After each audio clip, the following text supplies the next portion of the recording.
Okay. So hello from Sagara and welcome to this Awakened Secrets podcast. Very pleased to have Andrew White with me here today. I've known Andrew for about 4 or 5 years. We met through a mutual friend, and we had mutual interest in that. I was an ordained Buddhist, and Andrew attended Harnham Monastery, which is a local Theravadan Buddhist monastery to us.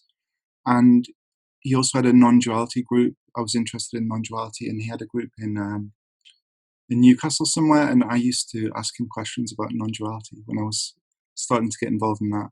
So very pleased to have you here, Andrew. Welcome. Thank you very much. Lovely to be here. And so I know you don't know much about these videos that I'm doing, but the idea is to get just to get an idea of you and your spiritual life and how you sort of came to the spiritual life, and I know that you've had a sort of an awakening experience, so we could talk about that as well later on, maybe, if that's okay. Sure. Yeah. So do you want to just maybe say something about your, how you were as a child, and what was the event that kind of, Well, when did you start having an interest in spirituality? Well, I've always been interested in religion ever since I was a child. I remember being told off by my mother because our local minister came around, and I used the opportunity, even at 7 or 8 years old, to just drill him with all of these really deep metaphysical questions. I was really confused by the whole thing, so I just wanted to know. But back then, I think what that showed was that it was very important to me. Even as a child, it was very important to me.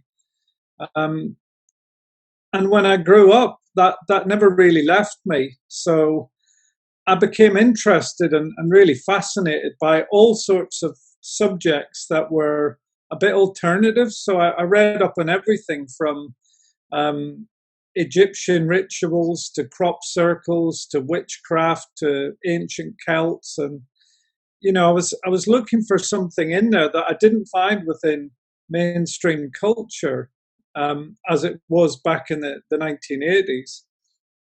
And I probably at that age completely bypassed Buddhism because it just appears from the outside like a very standard religion, and no one really in Northern Ireland at that time knew anything about it, so I wasn't introduced to it until later.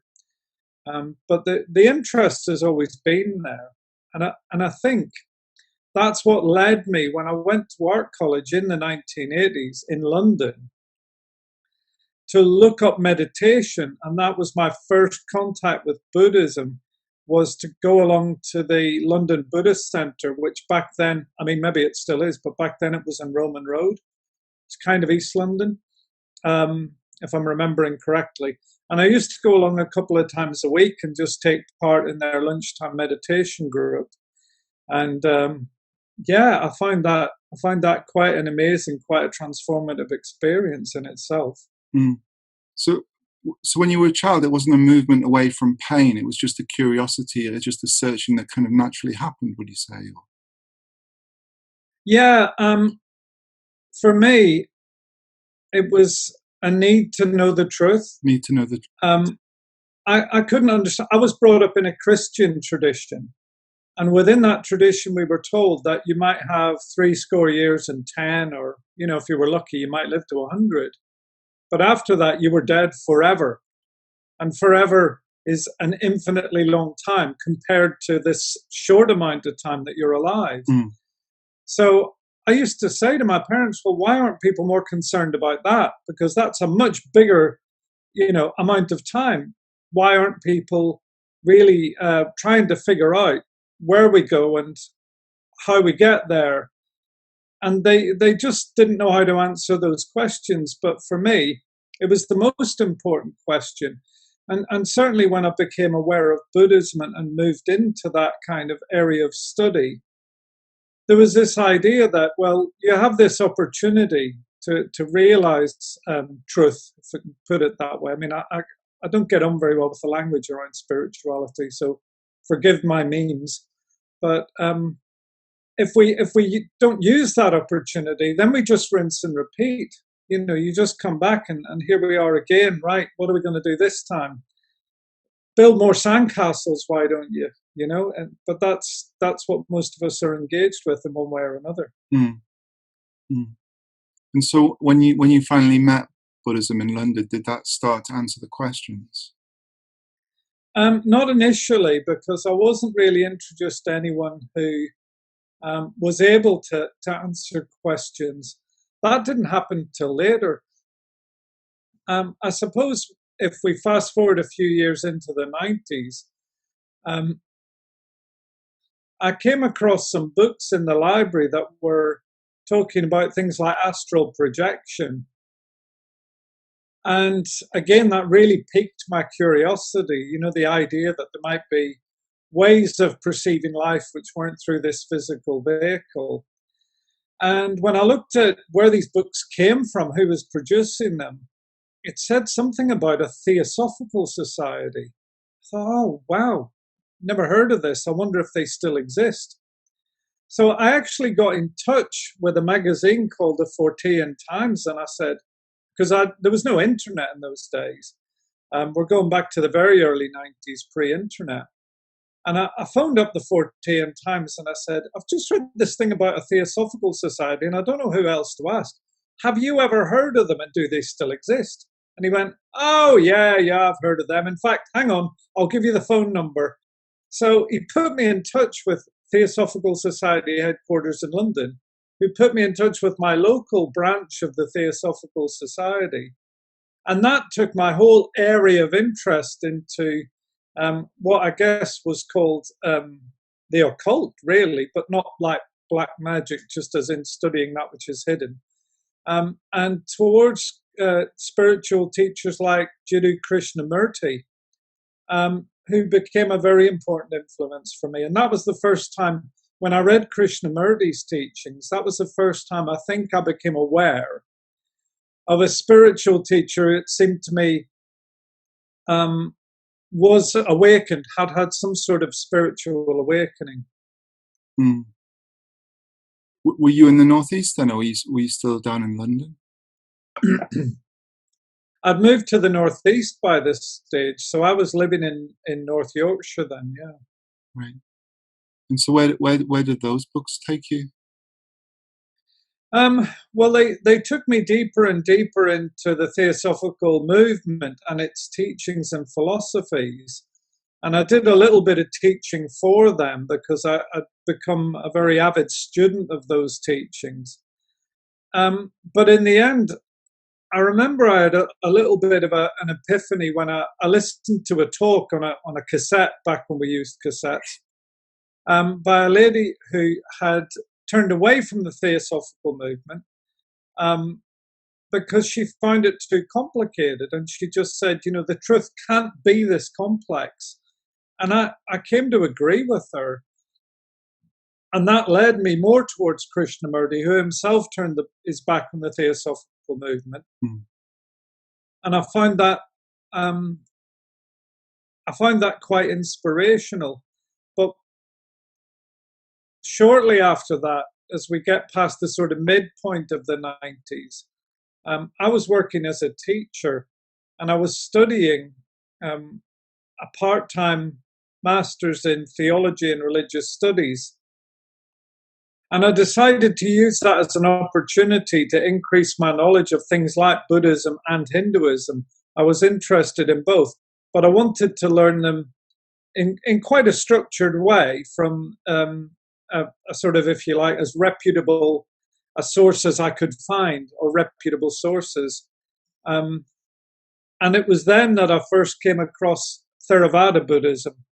And that was the only thing that I could say that was akin to was like falling in love. Mm. I just knew. Mm. Mm. Was it a particular teacher or? It was actually, yeah. Excuse me, I went down to one of their main monasteries in this country, which is called Amaravati, the Deathless Realm, as it's translated, I believe. I went down to Amaravati, and they were on a silent retreat, so I couldn't really talk to too many people. But I did have a chat with one or two individuals down there, and they were really inspiring. And I picked up a book by Ajahn Sumedho. Ajahns an honorific, it's a title. And Sumedho was the name he was given when he ordained as a Buddhist. It wasn't what he was born with. He's actually from Washington in the United States. But he'd been a Buddhist monk since the late 60s. And I remember reading this book, and he very beautifully and simply laid out all the questions that I'd been struggling with and the answers, all the questions that it felt like my whole life people had told me. No one knows the answer to that, or we're not meant to know, or it's a mystery, or you have to take it on faith, none of which satisfied me. He just elucidated the answers with complete clarity. And I just couldn't believe what I was reading. I couldn't believe that somebody knew all this stuff, just knew it. So that was really quite something. Wow. Yeah. It's the same lineage as Ajahn Chah, isn't it? Yeah, Ajahn Chah was Ajahn Sumedho's teacher, and he lived with him for at least 10 years, perhaps longer. No, about 10 years, because it was in the late 70s that he came over to the UK with Ajahn Chah, actually. And they established Theravada Buddhism they were invited to establish Theravada Buddhism, first of all in London, but then it kind of spread across the country. Okay. So were there any particular question? I'm kind of interested in what questions you were asking. Just like the meaning of life, or what happens? It wasn't kind of that deep. It was a little bit more at that time about suffering, I think. And some of the issues that I was experiencing about, why is it that I never seem to be able to find happiness? Why can't I ever find peace? Why can't I ever find contentment? And I remember listening to a talk by Ajahn Sumedho, technology having moved on. I think I was listening to something like a podcast after the turn of the millennium. And he said very simply to the audience he was speaking to at the time, we're going to sit in the Dharma hall, and we're going to spend a couple of hours meditating, which seems like a perfectly pleasant way to spend an afternoon to me. And it just really hit me at the time I heard those words, because I realized that didn't seem like a pleasant afternoon to me. I couldn't sit on my sofa perfectly happy for a couple of hours. I just had too much stuff going on. All this stuff, all these emotions, all these thoughts, all these, it just felt like I was chasing one thing after another. And there was a complete lack of peace and a complete lack of clarity. And I remember thinking, I've definitely got something missing here. I'm missing something. And it really highlighted that for me. And I thought, right, you need to really focus on this and take it seriously and do something with it, because whatever he's got, you haven't got, and you need it. Yeah. No, it's interesting, because in a way I thought you were talking about philosophical questions, but you're actually talking about real experiential questions, aren't you? Why aren't I happy? And like, why do I not want to sit for 2 hours? Or why is it difficult for me to sit for 2 hours? And it's really basic. I'm much more interested in real life. I mean, in terms of philosophy, I'm very much an existentialist. It comes down to this lived experience, because regardless of what you think or what you believe, what you adhere to and what you avoid, if this lived experience in the moment isn't one that's at the very least peaceful and contented, then that, for me, begs a very serious question. What's getting in the way? What's getting in the way of that very natural happiness that you should be experiencing? And perhaps that is something very physical. It might be your physical health. It might be your physical circumstances. But it might also be something that's a bit less tangible. It might be a state of mind. Um, so there are questions to be asked that I think are much more relevant than the sort of philosophy we can all get interested in. Where did we all come from? Why are we all here? That's fine, but how is it right now? How does it feel right now? Mm. That's always where I've tended gravitated towards, because it just seems more real. Yeah, yeah, brilliant.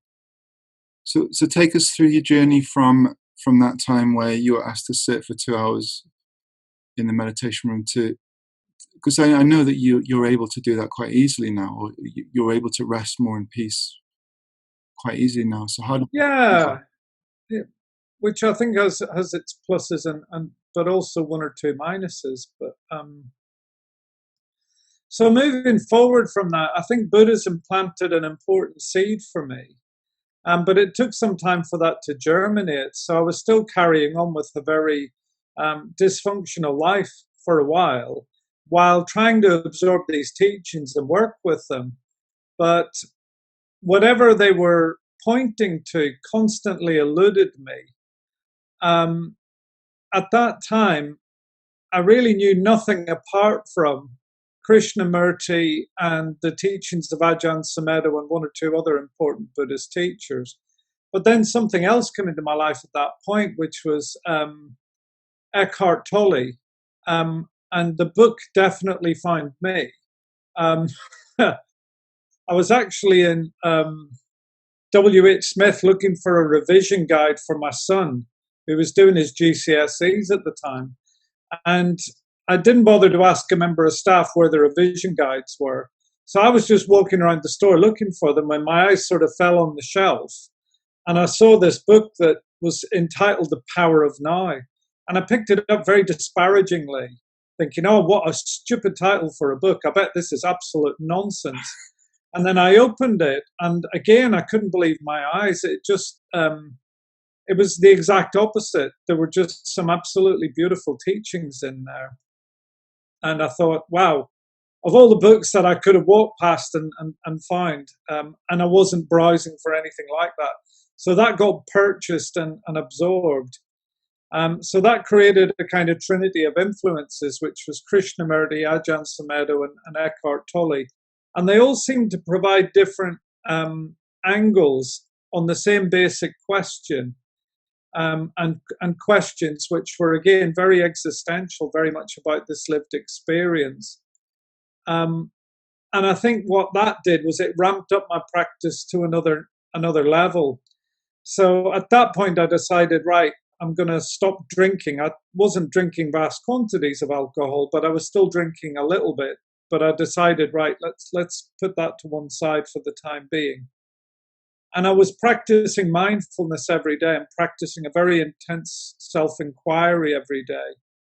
Time had moved on by this point, so this was going back to 2012. And I had an interesting experience. I was due to go on a Buddhist retreat in the summer with a very nice guy called Ajahn Kalyana. It wasn't my first Buddhist retreat. He was lovely. He's such a nice man. But before I went on the retreat, I had a dream. So this was going back to June 2012. And I dreamed I was awakened. And the dream was a very vivid experience of being fully awake. And I woke up and I wasn't awakened, but I could remember the flavor of it from the dream. I could remember how it appeared and where I was, the setting, everything. And it really struck me. And I just wondered if it was some sort of portent or sign. Anyway, I went on that retreat, really benefited from it. It was lovely, carried on this very intensive practice. And then it was in August of that year, I was out just having a lunchtime walk from work. And I began looking at all of the things around me, just intensely focusing on this idea that what's going on inside all of these tiny particles are these interactions. There aren't really any things here. There are just movements and interactions taking place. And then I thought, well, if that's the same out there, if that's what's happening out there, and there aren't any things out there, is that what's happening in here? Is this all just movement? And as soon as my eye and my attention focused inwards and asked that question, something just popped or shifted. And I know for some people this is quite a small experience, and for some people it's a gradual experience. For me, let's say it was like a spiritual orgasm. It was massive. I just had this massive shift. And it just completely flummoxed me. And several things changed all at once. I felt like I'd gone from being, without knowing it, cramped up inside a tiny little telephone box to being in the middle of the Albert Hall. There was just awareness with a vast space. As someone else has said, and I can't remember who, but put very beautifully, a centerless awareness. There were no feelings. I had absolutely zero emotions going on, which was weird because my cognitive thinking processes went into panic overdrive, but there was just this coolness flowing in the background. So my cognitive thinking processes went off like a jackhammer, just rabbiting words and questions, none of which made sense. And I had no idea what had happened, because at that point, I hadn't been looking on the internet. I hadn't been looking into non-duality. I didn't know that was a word or two words.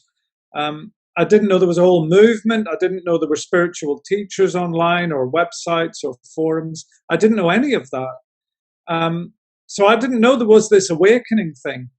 I just fell off the cliff of awakening without knowing it was in front of me. I thought awakening or enlightenment, as it's sometimes called within Buddhism, I thought that might happen in a few lifetimes of practice. I certainly wasn't expecting it to turn up on a Monday. So it was a bit, it was a bit of a weird thing. And I didn't even know if I could go back to work. I was thinking, well, what do I do? Do I look any different? And, the world around me still looks the same, but nothing's the same.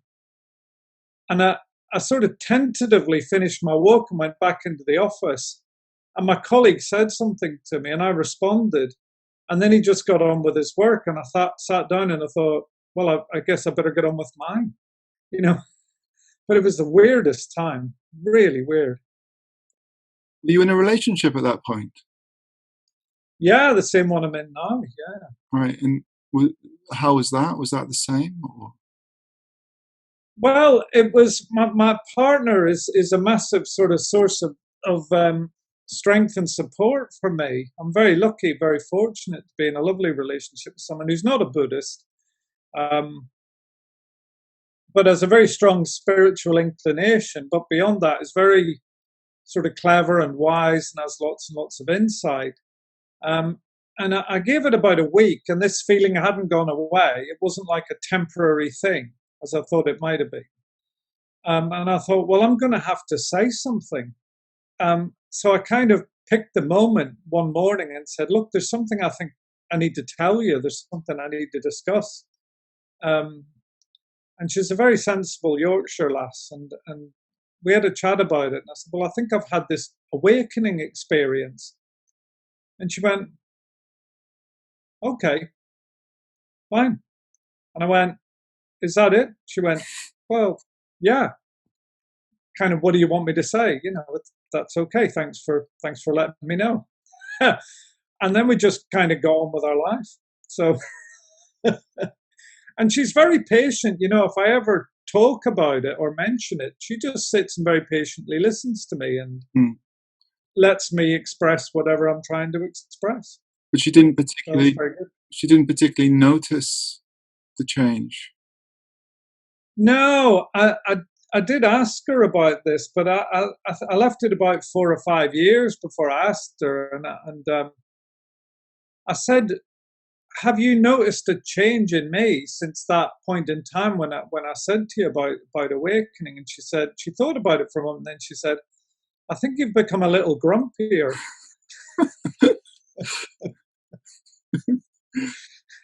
So my fishing expedition for a compliment didn't exactly work. I pulled up an old welly boat on that one, didn't I? So was hoping she'd say, "Oh yeah, you're really wise and serene now," or you give off this lovely. No, she just said I was grumpy. So So did the this kind of new experience that you were having, if we call it an experience, did that rein in a little, or did it just stay? Was there sort of a honeymoon period and it came back a little? yeah, Or? it changed after a few months because and I'm not the only one who's kind of gone through it this way. But at first, all that I was really perceiving and aware of was emptiness. And I just kept going around looking at everything going, it's empty. It's all empty. It's just empty. Everything is empty. And it was just this insight, this revelation of emptiness everywhere. And again, the emotional side didn't kick in. I had no emotions. It was like someone had found a part of my brain where my emotions were and just very carefully removed it with a scalpel and took it away. So there was no happy, no sad, no love, no hate, no good, no bad. There was nothing, just complete and absolute emotional numbness. But that started to transform over time. And after several months, I actually had a sort of, it wasn't like the same type of awakening, but there was another shift took place, but in a very subtle way. And everything that had previously appeared empty now appeared full. So everything became full. And I was going, no, it's all full. Everything's full. It's full. And that kind of awoke something in me, which was like this love, which was kind of weird because, you'd be looking at a woodlouse and instead of seeing a creepy crawly, I'd just go, oh, that's just so beautiful. Or, things you didn't find beautiful before, you go, oh, that's so amazing, So there was this undifferentiated kind of love for everything, love, life, everything around. Mm.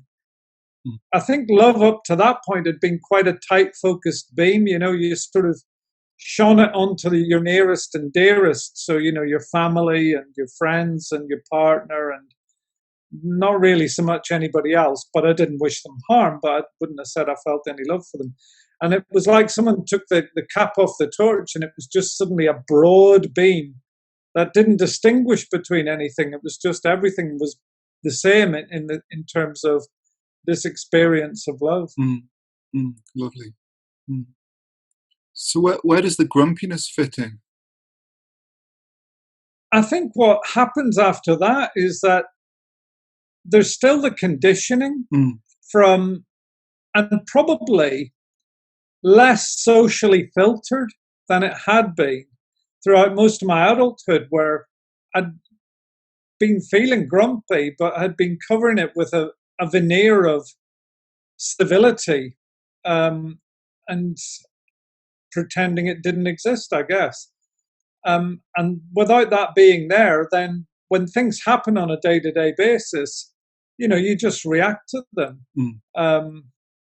Because all of that conditioning, decades of conditioning about how to respond and react in a conditioned experience, have all been established. We've all got our habits. If someone puts too much milk in your coffee or burns the toast or whatever, you still think, Yeah. Interesting. I mean, I'm not psychopathically grumpy. But don't ask my partner about that. Okay. And how about? I mean, I know that you go to, it's Harnham Monastery, isn't it? That you go to. Yeah. And so were you able to talk about this there, or? Well, I not really. Well, yes, in a way. So at first, when it happened back in 2012, and I sort of realized this kind of awakening thing had happened, and I thought, wow, those guys are up there sitting in their robes and they're looking for this, and I've kind of found it, or it's found me. I need to go and tell them. So I went up and I sat in the Dharma hall, and I didn't see a sinner. nobody turned up, because I was looking for one of the monks, and I was going to have a chat with him and say, oh look, I think I've found this thing. Can I help you? Can I give it to you? Can I share it with you somehow? But what became apparent is that you can't give it to anybody.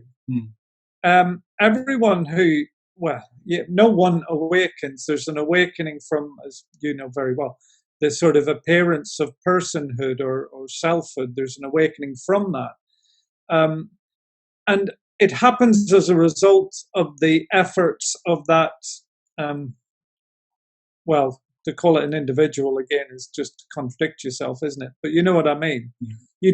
Nobody gives it to another person. Nobody awakens another person. All you can do is provide sort of pointers and hints and tips and hope people act upon them. But so it can't really be shared. And I think that was one of the things that I found quite challenging at first, because you really want to, in a way. And it was actually that process that led me to Liberation Unleashed, because I had started doing some internet research at that point to find out what had happened and to put some context around this. And that's what led me then to non-duality and to LU. And I became a guide on there, but not a very good one. But I tried my best at it, but I guided on there for about a year. But it didn't really suit me. The format didn't really suit me, and I don't think I was a particularly good guide for them. I'm sure they've had much better ones. Well, I know they have. But you set up a group, though, didn't you? Was that afterwards, the non-duality? Yeah. Well, I got in touch with one of my friends from LU, a lovely lady called Nona Parry. And I was chatting to her.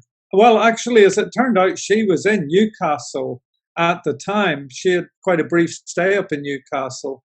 And I met up with her and I had a conversation with her about it. And I said, look, I'd prefer to find some way to do this face to face, but I don't really know where to start. And she directed me towards one of the loveliest people I've ever met. Sadly, passed away a few years ago, but an absolutely gorgeous lady called Carol Luby. And I had a meeting with Carol, and we just hit it off straight away. We had such a laugh. And Carol was kind of a performance artist, but also had an awakening experience and kind of wanted to do a group thing, but didn't really want to do it on her own. And that's kind of where I was as well. So we decided we'd team up. And once a week round at her house, we'd set up this group. And I think we called it It's Already Here. There's nothing to find. It's already here. Which from a Buddhist point of view is what they call Buddha nature, of course. But so that was great. That was great fun. And what I found was that the way Carol was able to put things into words, she had such a beautifully poetic way of capturing some of the things that are very difficult to describe with non-duality or awakening, and just share those insights. And she had a very empowering kind of presence that enabled people to really engage with that and engage with those ideas. And I'd come in probably quite still, ironically in a way, but probably quite still full of ego, thinking, oh yeah, I can do this teaching thing, no problem, because I had been a teacher previously. And I just wasn't very good at it. Again, I really wanted to try and sort of help and support people, but I didn't feel like I really sort of hit my stride with it. I couldn't quite find the right things to say, it seemed. And Carol did it, much more successfully than I did. So a great shame she's no longer with us, because she was just one of the most inspiring and beautiful people I've ever met, actually. So did you just knock that on the head because you couldn't do it then, or you felt you couldn't do it, or? Not really. I'm quite stubborn that way. So after Carol passed away, I decided to try and run a group, to find premises and to try and take something forward rather than just not do anything. And I suppose for a couple of years we met up in Wallsend. A group of people came together, and it just felt like there was some energy there. I tend to go where the energy goes. If I feel like there's energy in a particular project, I'll put some effort into that. And you know yourself, if you start something and there's no energy in it, you just have to pull back. The time isn't right or whatever. But it definitely felt like there was some energy there. And then sort of, quite unexpectedly to me, one of the group came up to me and said, this awakening thing it's happened to me. And she kind of outlined what had happened. And she'd had a really extraordinary awakening, a really beautiful shift. And I kind of realized at that point that was the purpose of that group. It was a useful vehicle to the others that had been turning up. But it was really about the fact that someone was, an egg was about to hatch, and someone needed to sit on it for a while. And that fell to me. I may not have been the best, far from it, but I was the nearest. So that kind of fell to me. And I still meet up with her, or at least I had been until lockdown. And she's taken to it like a duck to water. She's managed it so much better than I did. I was a complete sticky mess for the first couple of years after awakening. Probably because it was so unexpected. I had no idea that, as I said, that it could even happen, let alone was going to. And you're a Buddhist chaplain, aren't you? Yeah. So things kind of moved on then. I finished that group, but I had an opportunity to, I suppose, combine a spiritual life with activity, and do some Buddhist chaplaincy. So that's been quite positive. And what I've found since then is that other people tend to sort of come across me and come to me from various ways. I'm sure I'm not the only one who does this. You probably find this yourself, is that much like that Eckhart Tolle book found me, people tend to find me now. And, again, there's something that needs to be said, or some interaction that needs to take place as part of their spiritual process or unfolding. And of course, you just try and, as I say, sit on the egg and do what you can until that's ready to blossom. I'm mixing all sorts of metaphors there. I do apologize for that. How have you found? Being a Buddhist chaplain? Because the Buddhist teachings can be quite they're quite formulaic, aren't they? And like, yeah. I mean, I don't think the Buddha's teachings were formulaic. I think the way they've been recorded, in order to be as accurately preserved as they can be, led to a kind of crystallization within the verbal, the oral tradition that was in place for several centuries after the death of the Buddha. People didn't want to lose his wisdom, so they packed it in a very structured format that enabled recitation and repetition, and so that things wouldn't get lost or meanings changed over time. But I think it's our job to read those with an understanding eye, and to try and extract the wisdom that is still very much within those teachings. And I don't think I'm particularly up to that task, but I stand very squarely on the shoulders of giants like Ajahn Sumedho, who I mentioned before, and Ajahn Amaro, and many others. There's some very, very beautiful Buddhist teachers that I'm able to take inspiration from, and make use of their teachings, their wisdom, their words, in order to introduce Buddhism to people who are interested. So when you're in the prison and you're teaching Buddhism, you're trying to infuse it with that spirit? I think, generally speaking, it's quite I mean, some of the people I come across in prison are very keen, and they're very clearly on a spiritual path. They realize that their life choices and life circumstances have led them in one direction and it's crashed. Mm. And they've woken up from that and realized that a change needs to take place. And they've come across Buddhism. And you try and support them to establish themselves in a spiritual practice, not to make Buddhists out of them, but to establish themselves in a spiritual practice that's going to support them.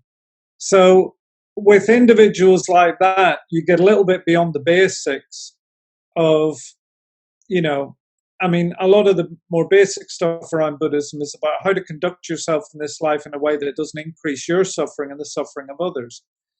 But when people are ready to take that as a foundation and build upon it and take it to the next level, and really start to make a very sincere spiritual inquiry on top of that, then that's when the conversations start to turn a little bit more interesting.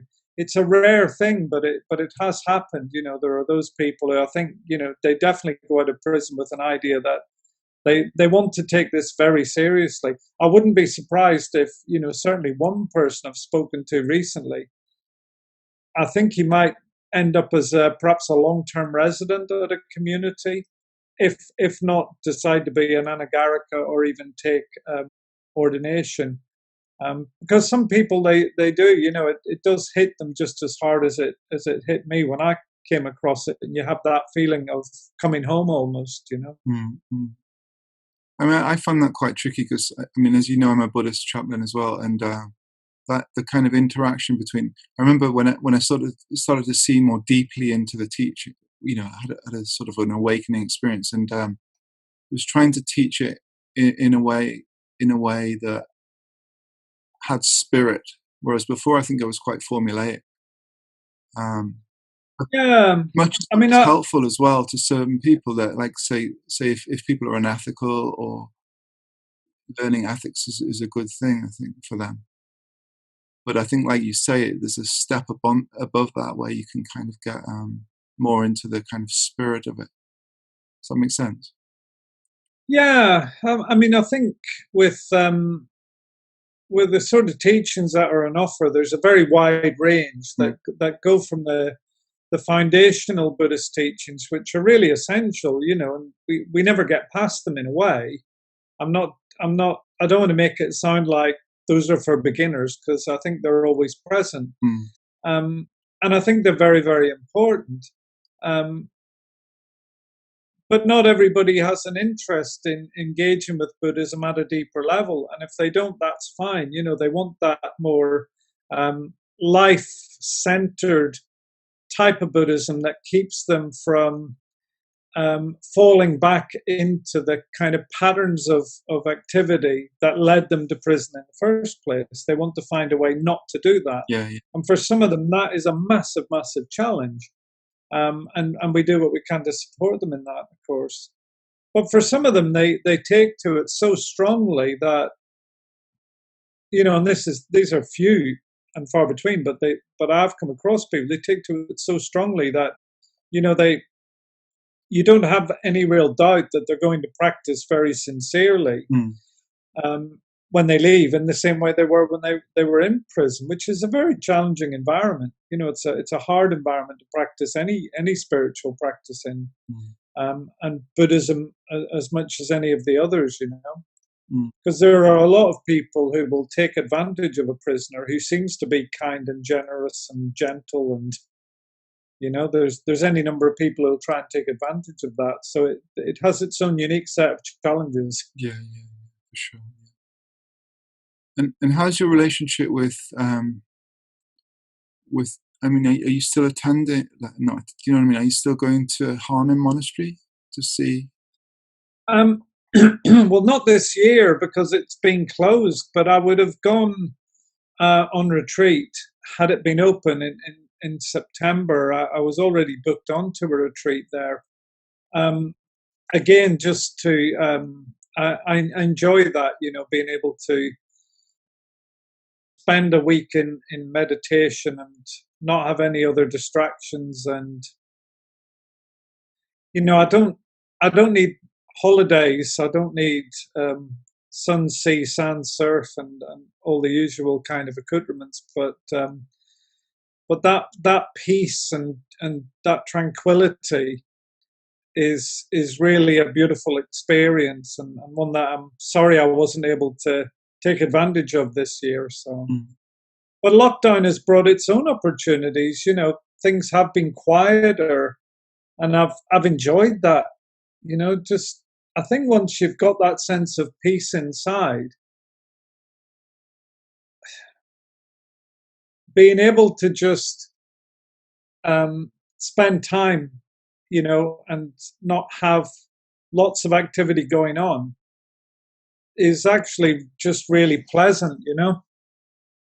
It's a positive experience in itself. So I've not been able to visit the monastery particularly, but and in as much as it's an ill wind, but I've had a good year. mm, mm. So does it, in terms of your development, I mean, what's your path now? Does it feel like it's a deepening process, or I think there's still a lot. There's a lot to do, because I mean, in one way, Buddhism frames this very skillfully. I think this is where other spiritual teachers, of whom there are many, some better than others, this is where they kind of drop off a little bit, because um, they're okay up to the point of that initial shift where the sense of self either drops away completely or is seen as an illusion and not really believed in.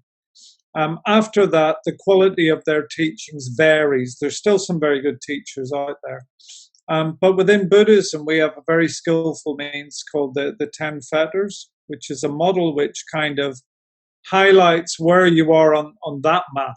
Once you've lost this sense of there being a separate self, that's the first of the 10 fetters, which is a way of saying, yeah, there's still more to go. There's still more to go at here. And it's not complex, but what it comes down to is just the lived experience moment to moment, and looking at some of the architecture of the ego that is still in place and is still guiding our actions and our interactions on a day-to-day basis, and just noticing where those are working for us and where perhaps they aren't. mm, And then gradually just orienting your life in a more positive direction, and trying to knock off some of the rough edges that just aren't really needed anymore and aren't benefiting us anymore. So there's a gradual shift in our behavior, our attitudes. We still hang on to certain personality traits like grumpiness, but generally speaking, there's a more positive movement. At least that's what I've found. But I still get caught out by things. I managed to smack myself in the face with a cupboard door just over a week ago. And I was so angry, I turned around and I punched the kitchen door. And that's 8 years after having an awakening experience. But it was really helpful to do that, because it just really shone a light on the fact that, wow, you can still react to things. You don't think you can, but you can. If something catches you by surprise and it's a sharp, painful experience, you can react to it. mm, And it makes you realize that there's still more to do and more to do. So it's a lifetime of kind of integrating this insight then into our day-to-day life, and living it better, living it more fully. mm. Lovely. I think that's all I wanted to ask you, really. You've said it all, really. Is there anything you want to add? I'm going to have to. Sorry, go on. Is there anything you want to add? Well, I was going to say I'm going to have to interview you at some point and ask you all the same questions, because that would be quite interesting for me. No, I just think it's. I mean, I don't know if anyone's going to watch this. I don't know if that's the intention, but it's important to keep this very much grounded in the real lived experience that we all have. If it doesn't have any benefit there, then what is it? What's it good for? So it has to be grounded in this experience. And I did say, I suppose one thing to add, and again, it's by way of a caveat, really, because I was very clear from the outset that I was never trying to promote awakening or sell awakening or even offer awakening. It's not a lifestyle choice that will improve your life. It's just truth. It's just the way it is. There is no self. That's all it is. So for people who feel and are very drawn to that as a path of practice, to realizing that, and for whom nothing else will do, then if they come across me or you or someone else, we try and support. But I would never offer it to somebody or try and sell it, because I think it can bring a great many challenges with it. The whole path of practice leading up to it and after it can bring a great many challenges. So it isn't something that, will be the perfect addition to your modern lifestyle. It doesn't work like that. You're not in control of it. You're not in control of anything. And one of the things I've noticed is that I struggle now, and I can't really remember what life was like pre-2012. I can't remember a lot of the things that were part of that human experience. And at times I've noticed with myself and actually with other individuals as well, that can manifest as a lack of empathy. Whilst you have an idea in your head that this or that situation might create suffering. This year being a perfect example, coronavirus has brought some terrible suffering to families and individuals. But I don't know what that feels like. I don't experience that. I can't experience that. And I can't remember what it felt like. So I try and be compassionate and help and support. But it's from a point of view of, a colorblind person helping someone pick the right shade of paint for their lounge. I'll do the best I can, but I can't see what you're seeing. So it's not all pluses. No, it almost feels like a contradiction, though, doesn't it? Because in a way you're saying that it might not sort out your life, but at the same time it does. Well, my sense of it is that it does. You're less involved in this sense of I, so you do suffer less, because I know for myself, I used to have lots of mental torment going on that I just don't engage with anymore. So there's a sense. Well, exactly right. I don't experience suffering. Generally speaking, my life is very peaceful. It still has all the interactions that create as many challenges as they ever did. You've got to make sure you bring in enough money to be able to buy food and pay bills. And, if you hit yourself on the nose with a cupboard door, it hurts. But so it's still got all of that and all the clumsiness. I'm such a clumsy person. So it doesn't fix life in that sense. But if I break something, I don't break something that's a precious item to me, because nothing's a precious item to me. Yeah. It's just an item, It's a thing, and a thing. I broke a glass this morning. I'm using this. This is not my normal glass. I broke the glass I normally use, but I remember a teaching that Ajahn Chah gave when somebody asked him about this idea of awakening, and I think it was on the back of some teachings he'd given about impermanence and change. And he picked up a glass and he held it up for the individual and he said, if you realize it's already broken, you're quite a lot of the way there. From the moment it's made, it's broken. It has to be. The story of this glass is never going to end any other way than it breaking. It's only a question of when, and we don't know when. But we can't attach to it because at some point it will become separated from us, and so will everything else. So understanding that relationship is quite an important element within the reduction and removal of suffering, that non-attachment to things, because they're just temporary, as is the appearance of this human form and the ego that goes with it, or went with it. I've still got those ego structures kicking about inside, though. You just have to keep an eye on them. Yeah.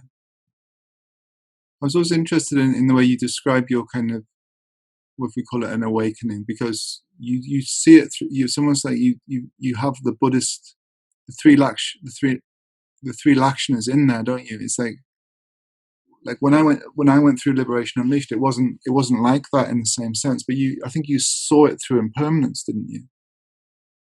Is that right? Yeah, it was very much around noticing that there was really no past and no future. There was just this interaction in the present moment. Yeah. And it had been increasing in my awareness for some time. I remember looking out the window, I guess probably a few days or maybe a week before, and looking at a tree and realizing it wasn't the tree, that it was treeing. It wasn't the same any 2 days in a row. It was something that was constantly, and every part of it was in motion. It was just going so slowly, my eye can't detect it. But we've all seen those kind of time-lapse films where things erupt from the ground and turn into plants. And it's literally true. That's what they do. But they're not doing it within a time frame that we can observe through our human experiencing. But it doesn't mean it's not true. So these things are not nouns. They're actually verbs. They're doing things. Yeah. But then so is everything, because it's made up of particles which themselves are in motion. They wouldn't exist if they weren't. Yeah. Absolute zero is a theoretical temperature that has never been detected, even in the coldest, darkest, deepest parts of space. So everything has a movement to it. There's always this movement or this dance, which brings us constantly back to the present, to how things are in this moment. And that if nothing is really still and nothing is really fixed and nothing is really separate, then nothing really is. It's just expressing. This expressing itself. I think I've probably done enough expressing myself, haven't I?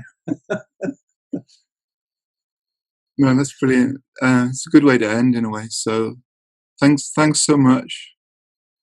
Pleasure. Yeah, really interesting, and and just really appreciate you coming on. And so everyone else, please subscribe to my channel, and I'll be back next week with somebody else. But thanks, Andrew. Appreciate it. Thank you very much. Lovely to speak to you again. Take care. Thank you, man.